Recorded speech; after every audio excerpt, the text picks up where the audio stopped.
How's it going, everyone? It is Shadko15 here today, once again to give you guys a stupid-taculous video. And today I'm going to be helping you guys on my How to Write series, if it becomes a series, that is. Anyway, with this stuff, I will be teaching you how to write certain concepts, ideas, structures, worlds, generic stuff such as that. And I can even help you learn how to publicize your work and get all those amazing fans that you all desperately are looking to get for any kind of work you're looking for. Today we are going to learn how to write a genius. So the first step to writing any genius character type is, in fact, knowledge. Knowledge is a key factor in writing any genius character. It is where all of our skills sort of stem from. We collect knowledge in order to use it out in the real world. Knowledge is a large misconception when it comes to writing genius or, recognizing or categorizing genius characters. People believe that it's because of all that you know which what makes you a genius, when that is in fact not the case. A real genius stems from not how much knowledge they have, but how they use said knowledge in the end. That is what makes a true genius from just a really smart person. We're looking at fields such as astrology, philosophy, psychology, even all kinds of other scientific fields such as like arithmetic, calculus, basic math, and algebra. All of these fields requiring heavy levels of intellect, and not only that, being able to use those same tools in the real world are all things that a genius can in fact do. Your job as the writer for this character, for this genius level character, is to be able to write them using these fields of knowledge in a way that seems fluid and as if it's basically just like us doing 2 plus 2. Putting up the two, like $1 and plus another dollar, that's $2. You want to be able to have that fluid reasoning, that fluid thinking used no matter how high the level of their knowledge is. You want it to be just like as if you're adding 1 plus 1. And you want to give the reasoning for how they can get to the conclusions they also can get to as fluid as that same thing.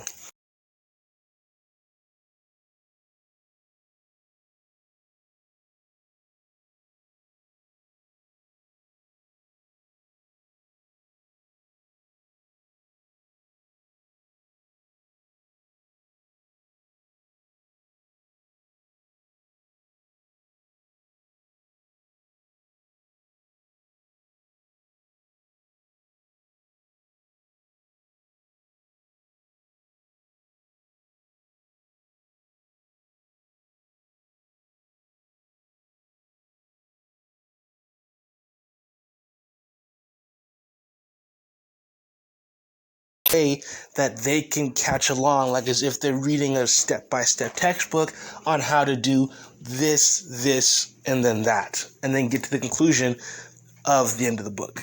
That's how you want it to feel for your audience. You don't want your audience to feel like as if they're having to go through mental gymnastics in order to understand what your character is doing. You can put them through gymnastics with these type of characters. Once the character is established, you have a great baseline for how they act, and then you can go beyond that baseline into their real behavior, into the real genius that lies deep within them. But now I bet you're asking, exactly how do I write them? How do I characterize them? What does a genius act like? Well, if you didn't know, geniuses have a certain level of gray matter in their brain more than the average person does. And gray matter is also something we're going to go ahead that and does use my genius in character, fact, for example. We're going to use introverts to be born. That's not introverts, if you didn't know, that's how his name goes. more, It is reserved, more Kai. held back, less People people who who are are less likely to be We're going socially to take a little dive in into his in fact, character a lot right of here. introverts. And by the are, way, in if you fact, guys want a character geniuses. analysis on the craziest and most why wacky kind of get get a pretend for to how be he the is, how he people behaves, look at as being the people who reading it at the moment, then I can do a character analysis. They're the ones that are going to make leaps and bounds and things. They're the ones who have those crazy aspirations, but next and reserved seeing them on the television, very much is someone who only says what he has to say, before you even thought about getting a PhD, or when in fact he needs to say it really in your field of study. He is someone who is based entirely on linear thinking and objective thinking. He is someone who entirely lives in the objective field, where he feels as if there's only one answer that you can say, there's only one reason you can make, and there's only one conclusion you can get to. Each and every single interaction is something that is entirely just one by one by one. He doesn't believe in like branching things, and if they do branch off, then he reasons that as being the objective conclusion to his complex problem. Most people will point out that the thing that makes Nori Kaiba a genius is the fact that, he reads a lot of books, or that he's in one of the best schools in Japan. That's not really the case. The thing that makes Nori Kaiba a genius is not any of that stuff. He could be in a regular school for anyone cares, but he'd still be considered a genius because of what he does, and that's because of what he does with that certain knowledge. Like, let's take, for example, the time in Volume 2 when he went to the mall and was able to critique someone who was selling necklaces, or had supposedly made their own necklaces, as being fake. And he did that all by using his pre-known knowledge on necklaces already. Now, he explains it in the chapter, but I don't know it off the top of my head. I believe it's something to do with the lining. But he was able to use his pre-known knowledge of necklaces to give an example of why these necklaces are fake compared to regular necklaces already, and managed to show that off to Ren, who was immediately impressed with his ability to just know that and deduce that kind of thing on the spot. But once again, we are being shown that being a genius is not because of what you know, but how you use it. Being a genius is so much more than just saying smart things and then being perceived as being intelligent. That's even critiqued in the series itself, with characters saying that Kaiba is a smartass whenever he's just talking about big stuff or illogical things, whenever he's going on a large bramble, but he's actually complimented for his intelligence and complex planning and strategy skills, and is critiqued as being a genius when he does these things, not when he just says these things, because saying is different than doing. Action is always going to be louder than words, my friends. That is what you want your genius to be. You want your genius to be action, not just poor words, because words hold no flavor. They can only give you so much. When in all truthfulness, the pen will always be mightier than the sword. And you don't want them to be too obnoxious either. Real people who are really intelligent really do in fact keep to themselves. People who have a certain know-how about things and how they work, or just have a great level of knowledge, will just really keep to themselves a lot of the time. They're not someone who always wants to get into a debate with someone. They're not someone who's constantly looking for a reason to show off their intelligence. No, in fact, they're usually too busy thinking about their own stuff, their own planning, their own future, to really get involved in that sort of thing. Once again, we go back to Nori Kaiba. He's usually sitting in the library, usually reading a book. He's usually off somewhere by himself. He's not in an intellectual debate with anybody unless he has to be. He doesn't do any of that stuff. He's not looking for a fight. He's not looking for a debate. He's just looking to just be alone. That's a big thing that a lot of people think, not a big thing, but a big misconception that people tend to make about really intellectual people. I mean, yeah, you can write your character being someone who strives off attention and that they like to flaunt their intelligence, but just from a word of advice, just from how I've seen a lot of intelligent people, we can even use characters like Patrick Jane from The Mentalist, for example, or Dr. Lecter from the TV series Hannibal. They do not go around flaunting their intelligence. While Patrick Jane is definitely a cocky man and can definitely be perceived as being someone who enjoys attention, he definitely doesn't do it everywhere. He definitely does it when he's challenged, just like how Hannibal will do the same thing when they are challenged in their particular field or just challenged in general. Yes, they will and very much take up that challenge. Same thing for Kai. When he's challenged, he'll take up that challenge as well. But if they're not challenged or aggravate any kind of way, they're very much going to go back to doing what they do. That'll be Patrick Jane, which is reading more Red John cases and trying to catch this infamous killer.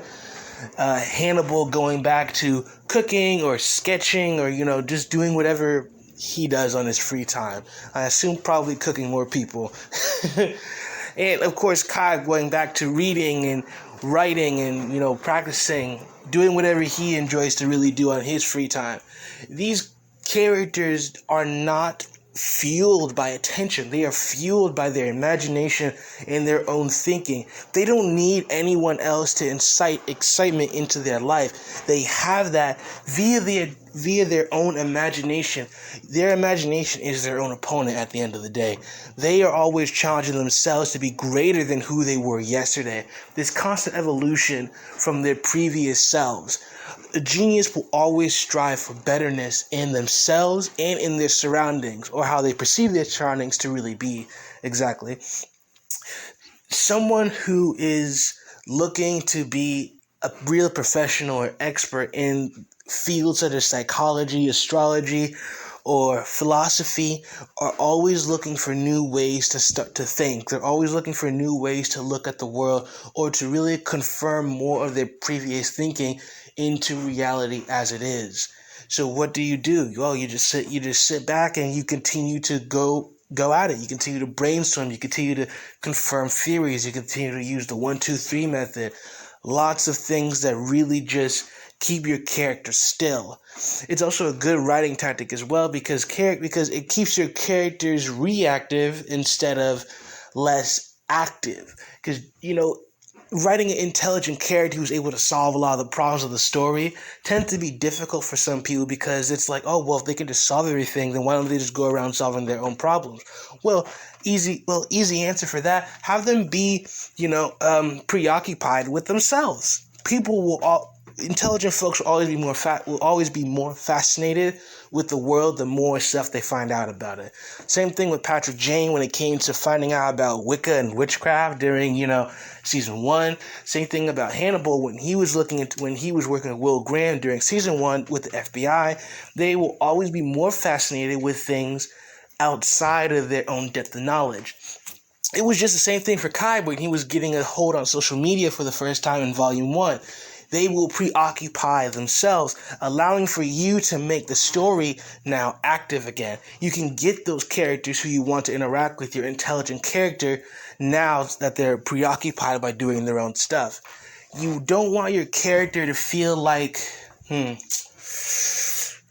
I can't think of anyone on top of my head at the moment, but you don't want your character to feel like as if they're Superman, because they're not Superman. They're not bullet sponges. They're not bullet sponges. They can't fly around the world saving everyone's problems, because that's just not in their character to do. That's very much something that, I don't know, let's take Patrick Jane and Hannibal. That's very much for their detective the detective friend to solve, like Agent Lisbon or Will Graham, or Mr. Nakayama when it comes to Nori Kai. They're not going around, the genius characters aren't going around solving problems. They're very much the kind of person who solves their own problems and can solve other problems along with their problems as they do so.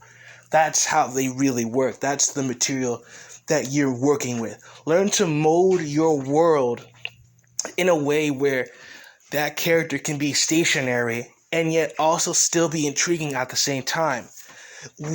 Your character shouldn't always have to be finding a way to solve complex puzzles or learning how to write the next symphony. You should be able to find enjoyment in having your readers read about them in their day-to-day lives. Kind of like, let's take another note out of my own series for a second.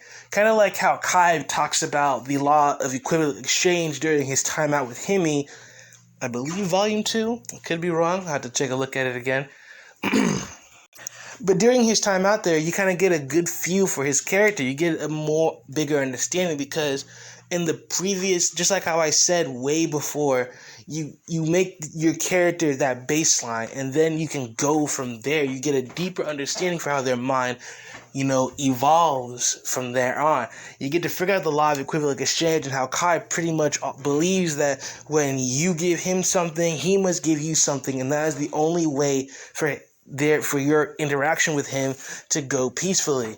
Not go peacefully as in like he won't shoot you, but to go peacefully as in, you can leave on good terms. He believes in the law of equivalent exchange. You get something, you gotta give something.